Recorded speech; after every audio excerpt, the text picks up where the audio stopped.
Ivy here. One of the easiest ways to get real value from AI is to stop asking it for the final version.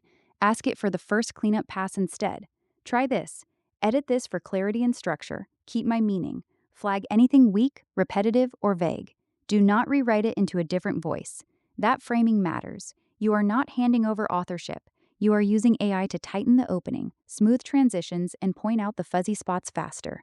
Then you do the final pass.